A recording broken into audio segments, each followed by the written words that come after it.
সবার চোখ তালহার দিকে। আরও পিছনের সারিতে বসে মাথা নিচু করে মনোযোগ তার নোটবুকে। আশেপাশের মেয়েরা কানাঘুষা করছে।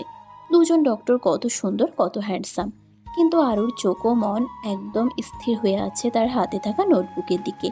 ডিরেক্টর ফের বললেন, আর আমার হাতের ডান পাশে বসেছেন doctor Adris Khan, chairman of the department, heart surgeon.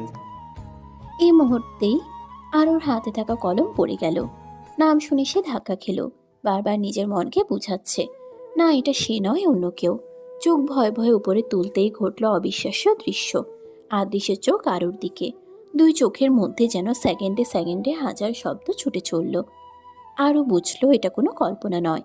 হার্টের হঠাৎ গতি, বুকের অচেনা উত্তেজনা, আর চোখের সামনে থাকা সেই পরিচিত চেহারা, সব কিছুই যেন সত্য। সকাল গড়িয়ে দুপুর। সূর্য ঠিক মাথার উপর উঠে তার প্রখর উত্তাপ ঠেলে দিচ্ছে শহরের বুকে। আজ মাসের শেষ দিন, আর এই শেষ দিনেই আদ্রিজার সবচেয়ে প্রিয় স্যার অবসর গ্রহণ করলেন। মনটা ভীষণ খারাপ হয়ে আছে তার। সবার মুখেই এক কথা, আগামীকালই নাকি নতুন স্যার জয়েন করবেন। কিন্তু তিনি কি পারবেন আগের স্যারের মতো করে ইকোনমিক্স বোঝাতে? তার উপর শোনা যাচ্ছে নতুন স্যার নাকি বেশ ইয়াং। আদ্রিজার মাথার ভেতর প্রশ্ন ঘুরপাক খাচ্ছে, ইয়াং স্যাররা কি পুরনো বয়স্ক স্যারদের মতো অভিজ্ঞ হয়? ইকোনমিক্স এমনিতেই তার অপছন্দের সাবজেক্ট। আগে কোনো মতে পাশ করত, শুধু ওই স্যারের ভালো ক্লাস নেওয়ার জন্যই। এখন তো মনে হচ্ছে ফেল করা অবশ্যম্ভাবী। আর ফেল করলে ভাইয়া তো তাকে বাড়ি থেকে ছুঁড়ে ফেলবে। এইসব ভাবনায় ডুবে থাকতে থাকতে কখন যে সে ফুটপাত ছেড়ে মাঝ রাস্তায় এসে দাঁড়িয়ে পড়েছে নিজেরই খেয়াল নেই। পিছন থেকে একের পর এক গাড়ির হর্ন বাজছে, কিন্তু আদ্রিজার কানে যেন কিছুই ঢুকছে না। পেছনে গাড়ির লাইন জমে গেছে। তুহিনের ধৈর্য চরমে। সামনে দাঁড়িয়ে থাকা মেয়েটা উল্টো দিকে মুখ করে আছে, চেহারাটা দেখাও যাচ্ছে না। তুহিন বিরক্ত হয়ে গাড়ির ভেতর হাতড়াতে লাগলো। কিছু একটা খুঁজছে। কিছু না পেয়ে চোখ পড়লো ফাইলের উপর রাখা কলমটার দিকে। পরক্ষণেই গাড়ির কাছ নামিয়ে কলমটা লক্ষ্য করে ছুঁড়ে মেরে চেঁচিয়ে উঠল, মরার ইচ্ছে থাকলে অন্যের গাড়ির সামনে গিয়ে মরুন, আমার গাড়ির সামনে থেকে সরে দাঁড়ান, পিছনে জ্যাম লেগে গেছে। কলমটা গায়ে লাগতে আদ্রিজা সম্বিত ফিরল। চোখে মুখে রাগের আগুন জ্বলে উঠে সে চিৎকার করে বলল, কোন অসভ্যরে রাস্তাঘাটে মেয়েদের টিস করিস? কথাটা বলে পিছনে ঘুরতেই তার মাথা ঘুরে উঠল। চারপাশে সবাই তাকিয়ে আছে তার দিকে। কেউ কেউ রীতিমতো বকাঝকা শুরু করেছে মাঝ রাস্তায় দাঁড়িয়ে থাকার জন্য। আদ্রিজা জিহাবাই কামড় দিয়ে সবার উদ্দেশ্যে দ্রুত সরি বলে সরে গেল। কিন্তু তার বলা কথাটা তুহিনের কানে যেতেই মুখটা কঠিন হয়ে গেল। এবার মেয়েটির মুখ দেখে চিনে ফেলল সে। তুহিন ঠান্ডা কিন্তু তীব্র স্বরে বলল, ও তুমি সেই অসভ্য ম্যানারলেস মেয়েটা, নিজে আমার গাড়ির সামনে মরতে এসেছো, আবার বলছো আমি নাকি তোমাকে টিস করছি। How funny. একটু থেমে আরো কঠোর কণ্ঠে যোগ করল, শোনো, তোমার প্রতি আমার কোনো আগ্রহ নেই, বুঝেছো মেয়ে? কথাগুলো ছুড়ে দিয়ে হন হন করে গাড়ি চালিয়ে চলে গেল তুহিন। আদ্রিজা অবাক চোখে তাকে চলে যেতে দেখল। নিজের উপর নিজেরই ভীষণ রাগ লাগছে তার। কেন যে আজ গাড়ি নিয়ে আসলাম না? গাড়ি থাকলে কি আর এমন অন্যমনস্ক হয়ে মাঝ রাস্তায় দাঁড়াতো? আর নিজে ভুল করে আবার তুহিনকেই দোষ দিত? আকাশের দিকে তাকিয়ে অসহায় স্বরে বলল, ইয়া আল্লাহ, আমার আর তুহিনের দেখা সাক্ষাৎ কি কখনো একটু সুস্থভাবে হতে পারে না? যখনই তার সাথে দেখা হয় তখনই আমি কিছু না কিছু ভুল করে বসি। গাড়ি চালাতে চালাতে তুহিনের মাথার ভেতর একটাই চিন্তা ঘুরপাক খাচ্ছে। অশুভ একটা মেয়ে নিজে মাঝ রাস্তায় এসে দাঁড়িয়ে আছে, অথচ দোষ দিচ্ছে তাকেই। নাকি সে কলম ছুঁড়ে টিচ করেছে? কি ভয়ঙ্কর নির্লজ্জতা! তুহিনের বুকের ভিতর বিরক্তির আগুন দাও দাও করে জ্বলছে, যার দরুন মুখ দিয়ে আপনা আপনি বের হয়ে আসলো। ডিসকাস্টিং। স্টিয়ারিং শক্ত করে চেপে ধরে সে মনে মনে গজগজ করতে লাগলো। উফ, ভুল হয়ে গেছে। গাড়িটা যদি ওর উপর দিয়ে চাপিয়ে দিতাম, তাহলে অন্তত বুঝতো যে রাস্তার মাঝে দাঁড়িয়ে থাকা আর মুখে যা আসে তা বলা এক জিনিস না। মেয়েটার রাগী চোখ, উদ্ধত কণ্ঠ, সব মিলিয়ে তার কাছে একটাই শব্দ ঘুরে ফিরে আসছে, ম্যানারলেস। তুহিন গতি বাড়ালো। কিছু মানুষ সত্যি শিক্ষা আর ভদ্রতার বাইরে থেকেই বড় হয়। এই সিদ্ধান্ত নিয়ে সে চোখের সামনে রাস্তা ছাড়া আর কিছু রাখলো না। প্রায় 2 ঘন্টারও বেশি সময় ধরে চলল ব্রিফিং। আর ওর বুকের ভেতরটা এখনও ধুকপুক করে কাঁপছে। সামনের দরজা দিয়ে বের হওয়ার সাহস সে পেল না। বুকের ভেতরের অস্থিরতাকে সামলাতে পিছনের দরজা দিয়েই বেরিয়ে এলো। আনমনে হসপিটালের করিডোর ধরে হাঁটছিল আরু। হঠাৎ নিজের হাতে হালকা একটা টান অনুভব করতেই পিছনে ফিরে তাকালো সে। সামনে দাঁড়িয়ে আছে একটি হাস্যোজ্জ্বল মেয়ে। আরও স্বস্তি নিঃশ্বাস ফেলল। এক মুহূর্তের জন্য মনে হয়েছিল এই বুঝি আদৃশ তার হাত ধরেছে।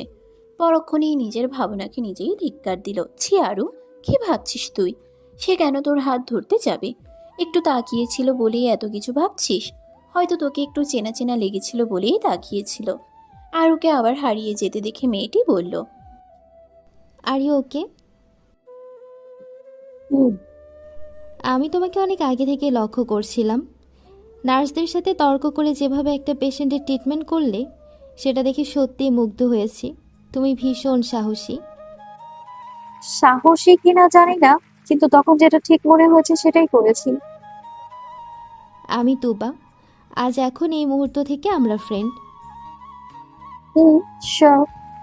আর আমার নাম আরুমিতা, আরু। তুমি আমাকে আরু বলেই ডাকতে পারো। ফ্রেন্ড বলছিস, আবার তুমি বলছিস? এটা হবে না। ফ্রেন্ড হলে তুই করে বলতে হবে। আরও হালকা হেসে মাথা নেড়ে সম্মতি জানালো। মেয়েটাকে তার বেশ মিশুক আর দুরন্ত মনে হলো। একসময় সে নিজেও এমনই ছিল। হঠাৎ পুরনো স্মৃতি মনে পড়তেই আরও ফোঁস করে একটা দীর্ঘশ্বাস ছাড়ল। দুজন কথা বলতে বলতে সামনের দিকে এগোচ্ছিল। হঠাৎ তুবা বলল, আরও দেখেছিস? কি দেখবো? আদ্রিস খান আর তালহা চৌধুরীকে। কি ড্যাশিং দেখতে দুজন। তবে সবচেয়ে বেশি পপুলার আদ্রিস খান। হসপিটালে নাকি ওদের নামে নিয়মিত চিঠি আসে। কারা এত রুচিহীন যে বিবাহিত পুরুষকে চিঠি দেয়? কারা বিবাহিত? আদৃশ খান আর তালহা চৌধুরী। Like seriously? দুজনেই আনম্যারিড, কিন্তু কিন্তু কি? লোকমুখে শুনেছি ডক্টর আদ্রিস খান নাকি এক মেয়েকে অসম্ভব ভালোবাসে। সেই মেয়েটা চলে যাওয়ার পর নাকি আর কোনো মেয়েকে তার জীবনে ঢুকতেই দেয়নি। এই কথা শুনে আরুর বুকের ভিতরটা যেন বিষিয়ে গেল। মনে মনে ভাবল, তার মানে তার হৃদয়ে অন্য একজন নারী বিরাজ করে, অথচ আমার মনে এখনো সেই দাপুটে তার অবাধ বিচরণ। আর তার মনের কোথাও আমি নেই। নামটা শুনেছিলাম, কিন্তু এখন মনে পড়ছে না। আরও কিছু বলতে যাবে ঠিক ঠিক তখনই এক ওয়ার্ড বয় এসে বলল, আপনাদের মধ্যে আরুমিতাকে? জি, আমি। ডক্টর আদ্রিত খান আপনাকে ডেকেছেন। মুহূর্তে আরুর বুকের চিনচিনে ব্যথার সাথে যুক্ত হলো হৃদস্পন্দনের উন্মত্ত গতি। তুবা তাকিয়ে বলল, আরও তুই শেষ। আরও প্রশ্নবোধক চোখে তাকাতেই তুবা ফিসফিস করে বলল, আজ সকালে তুই যে পেশেন্টটা দেখেছিলি, ওটা আদ্রিস খানের পেশেন্ট ছিল। তুই চলে যাওয়ার পর নার্সদের কাছ থেকে উনি তোর ব্যাপারে সব ইনফরমেশন নিয়েছে। আমি তখন ওখান দিয়ে যাচ্ছিলাম। আরও আর কিছু বলল না। ওয়ার্ড বয়ের পিছু পিছু হাঁটতে লাগলো। তুবাও পাশে পাশে চলল। দরজার সামনে এসে আরও থেমে গেল। বুকের ভেতর ভয় আর অস্থিরতা একসাথে গাদাগাদি করে বসে আছে। তুবা তার পাশে দাঁড়িয়ে ফিসফিস করে বলল, ভেতরে যা আরু, আমি এখানেই দাঁড়িয়ে আছি। পেশেন্ট নিয়ে কথা শুনতে হবে, এই ভয় আরুর একদমই নেই। চট্টগ্রামে মেডিকেলে পড়ার সময় এমন অঘটন সে কম ঘটায়নি। নিয়ম ভেঙে কর্তৃপক্ষের চোখ রাঙানি উপেক্ষা করে বহুবার পেশেন্টের পাশে দাঁড়িয়েছে। তার তার জন্য কথা তো আর কম কথা শুনেনি। এমন দিন পাওয়া দুষ্কর। তবুও শেষ পর্যন্ত সেই ছিল সবার প্রিয় ছাত্রী, চোখের মণি। আজও যদি এই কারণে ডাকা হয়, আরুর তাতে ভ্রুক্ষেপ নেই। কিন্তু সমস্যা সেখানে না। সমস্যা হলো মানুষটার সামনে দাঁড়ানো। আদ্রিস খান। নিজের অজান্তেই বুকের ভেতরটা কেমন করে উঠছে তার। হাতের তালুতে ঘাম জমেছে। শ্বাসটা একটু বেশি ভারী লাগছে। আরও বুঝতে পারছে এটা ভয় না, এটা অন্য কিছু। ভয় হলে সে আগেও সামলে নিয়েছে, কিন্তু এই অনুভূতির নাম সে নিজেও ঠিক করে বলতে পারছে না। আমি কি নিজের আবেগ নিয়ন্ত্রণ করতে পারবো? প্রশ্নটা বারবার মাথার ভেতর ঘুরপাক খাচ্ছে আরুর। পেশেন্ট, নিয়ম, ভুল, এসব নিয়ে কথা বলে সে একদম স্থির থাকবে। কিন্তু যদি লোকটা তাকে 5 বছরের আগের ন্যায় অপমান করে, কটু কথা শোনায়, তখন সে কি করবে? তার আবেগ, তার ভালোবাসাকে যদি অপমান করে, তখন আরও নিজের ঠোঁট চেপে ধরল। না, আমাকে যাই বলুক না কেন আমাকে শক্ত থাকতে হবে। এটা হসপিটাল, এখানে আবেগের কোনো জায়গা নেই। এই কথা নিজেকে মনে করিয়ে দিতেই আরও দরজার সামনে দাঁড়িয়ে গভীর একটা শ্বাস নিল। ভেতরে ঢোকার আগে শেষবারের মতো নিজের মনকে শাসিয়ে বলল, ডক্টর আরুমিতা, তুমি এখানে এসেছো দায়িত্ব নিয়ে। কোনো অতীত, কোনো অনুভূতি কিছুই আজ তোমার দুর্বলতা হতে পারবে না। আরও গভীর শ্বাস নিল। হাত বাড়িয়ে দরজায় নক করলো। ভর দুপুরের রোদে তুহিনদের বাড়ির সামনের উঠোনটা ঝিমিয়ে আছে। এনামুল হক আর শাহ আলম খান দাবার বোর্ডের উপর ঝুঁকে বসে গুটিগুলোর ভাগ্য নির্ধারণে ব্যস্ত। তুহিন কিছুক্ষণ আগেই বাড়ি ফিরে ফ্রেশ হয়ে বাবার সামনে এসে দাঁড়িয়েছে। ঠিক তক্ষুনি আদ্রিজাও এসে হাজির। তুহিন একবার চোখ তুলে আদ্রিজার দিকে তাকালো, পরক্ষণেই দৃষ্টি ফিরিয়ে নিল দাবার বোর্ডে। এই উপেক্ষাটা আদ্রিজার চোখ এড়ালো না, তবু সেটা আমলে না নিয়ে এসে এনামুল হকের দিকে তাকিয়ে বলল, আঙ্কেল, আপনি নাকি সবসময় বাবার কাছে খেলায় হেরে যেতেন? আদ্রিজার কথা শুনে শাহ আলম খানের মুখটা কেমন কাচুমাচু হয়ে গেল। এনামুল হক একবার তার দিকে তাকিয়ে হো হো করে হেসে উঠলেন। কে বলেছে তোমাকে এই কথা? হাসি থামিয়ে আদ্রিজার দিকে তাকিয়ে কথাটা বললেন তিনি। কেন, বাবাই তো বলেছে। আদ্রিজার নির্লিপ্ত গলায় উত্তর দিল। ঠিক তখনই এনামুল হক দাবার বোর্ডে শেষ চালটা দিয়ে দিলেন। এই নাও বাজিমাত। তারপর শাহ আলমের দিকে তাকিয়ে মুচকি হেসে যোগ করলেন, এবার বলো তো মা, কে কাকে হারাতো সব সময়? বাবা, তুমি আমাকে সবসময় মিথ্যে বলতে। শাহ আলম খান মেয়ের প্রশ্নটা এড়িয়ে গিয়ে চোখ ঘুরিয়ে তুহিনের দিকে তাকালেন। প্রফেসর সাহেব, শুনলাম তুমি নাকি বিয়ে করতে রাজি না। আঙ্কেল, বিয়ে করতে রাজি না এটা বলিনি, বলেছি একটু সময় লাগবে। এই কথা শুনে আদ্রিজার মাথার ভেতর যেন কেমন একটা ঝাঁকুনি লাগলো। তার মনে হলো বাবা না হয়ে অন্য কেউ হলে এতক্ষণে মাথা ফাটিয়ে দিত। সে বলেছে খেলাধুলার কথা, আর তার বাবা টেনে আনছে বিয়ের প্রসঙ্গ। আদ্রিজার বুকের ভেতর অজানা একটা অস্বস্তি জমতে লাগলো। তুহিনের কি তাহলে বিয়ে ঠিক হয়ে গেছে? সে কি অন্য কোনো মেয়েকেই বিয়ে করে নেবে? ভাবনাগুলো আর ধরে রাখতে পারল না সে। কেউ কিছু বলার আগেই কথোপকথনটাকে পেছনে ফেলে আদ্রিজা নিঃশব্দে নিজের বাড়ির দিকে পা বাড়ালো। ধরনীর বুকে নেমে এসেছে রাত। চারপাশে দিনের ফকফকা আলো সরে গিয়ে কৃত্রিম আলো জ্বলে উঠেছে। শহরে যেন অন্য এক রূপ নিয়েছে। আরও হসপিটাল থেকে ফিরেই দরজা লাগিয়ে ঘুমিয়ে পড়েছিল। শেলি বেগম কিংবা বাড়ির আর কেউই তাকে ডাকতে আসেনি। সবাই ভেবেছে হুট করে কুয়াকাটা থেকে ফেরা, তার উপর আবার সকাল সকাল হসপিটালে চলে যাওয়া, যার ফলে ক্লান্তিটা এখনো কাটেনি, ঘুমটাও বোধহয় পূর্ণ হয়নি। তাই আর কেউ আরুকে বিরক্ত করতে আসেনি। তাছাড়া আরু তো সবার চোখের মনি আদরের, বিশেষ করে তুহিন। বোন বলতে যেন তার নিঃশ্বাস আটকে যায়। ঘুম ঘুম চোখে আরু হাতটাতে তার ফোনটা খুঁজে নিয়ে সময় দেখল। সন্ধ্যা 7:27। আরও বিস্মিত হয়ে শোয়া অবস্থা থেকে উঠে বসলো। টানা 4 ঘন্টারও বেশি সময় ধরে ঘুমিয়েছে সে। কেউ ডাকতেও আসেনি। এই ভাবনাটুকুতেই বুকের ভেতর অদ্ভুত এক নরম অনুভূতি জমে উঠল। আর বেশি ভাবল না সে, তাড়াতাড়ি উঠে পড়ল। কারণ জানে এভাবে দরজা বন্ধ করে ঘরে পড়ে থাকলে মা বাবা দুশ্চিন্তা করবে, আর সেটা সে কোনোভাবেই চায় না। দ্রুত পায়ে ওয়াশরুমে ঢুকে গেল আরু। চোখে মুখে পানির ছিটা দিতেই হঠাৎ করেই চোখের সামনে ভেসে উঠল তখনকার সেই দৃশ্য।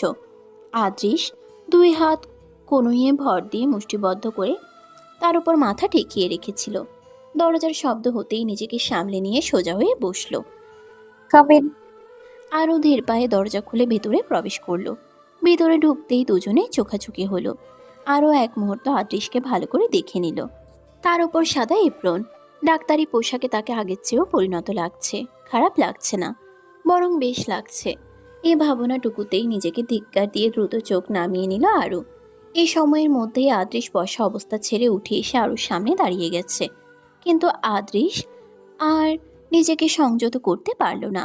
আরও কিছু বুঝে ওঠার আগে এক ঝটকায় তাকে শক্ত করে নিজের বাহুবন্ধনে টেনে নিল। আরও পুরোপুরি হতভম্ব। হুট করে কি হয়ে গেল? সব কিছু যেন মাথার উপর দিয়ে বয়ে যাচ্ছে। নিজেকে ছাড়ানোর জন্য ছটফট করতে লাগলো সে। প্রথম দেখাতেই বুকের ভেতর জমে থাকা 5 বছরের হাহাকার চেপে ধরেছিল আদৃশকে। সেই মুহূর্তেই আরুকে টেনে নিতে চেয়েছিল, কিন্তু হসপিটালের ভিড়, মানুষের চোখ আর সবচেয়ে বেশি আরও সম্মান, সব ভেবে নিজেকে থামিয়েছিল। এখন একা পেয়ে আর পারল না। আরও নিজের সর্বশক্তি দিয়েও তাকে আলাদা করতে পারছে না।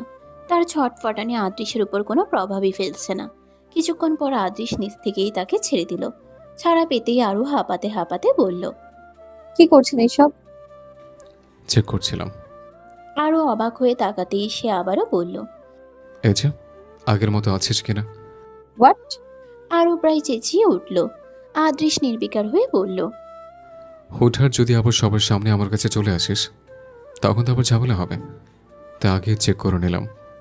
আদৃশের বলা কথাগুলো আরুর মাথায় কিছুই ঢুকলো না, কিন্তু অবচেতন মন স্পষ্ট বুঝে ফেলল এটা অপমান। নিজেকে শক্ত রাখার চেষ্টা করে এসব কথা ইগনোর করে আরও বলল।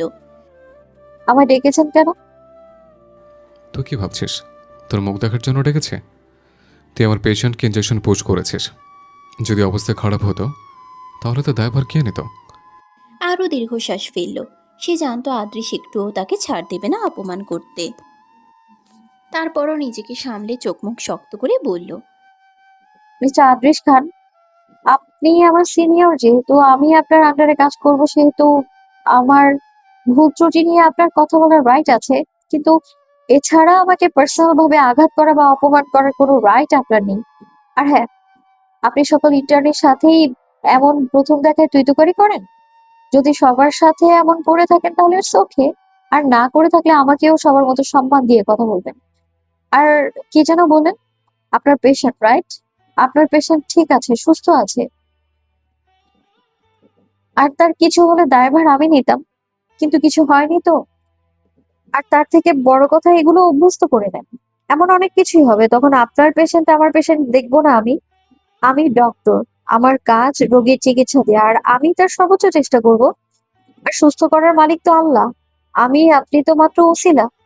আশা করি আমি কি বলতে চাইছি আপনি বুঝতে পেরেছেন। নিজের মতো শখানিক কথা আদৃশকে শুনিয়ে দিয়ে বের হয়ে আসলো আরু।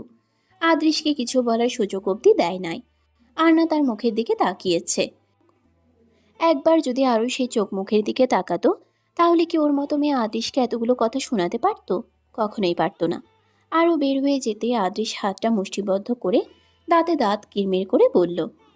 খুব সাহস হয়েছে তোর, তাই না?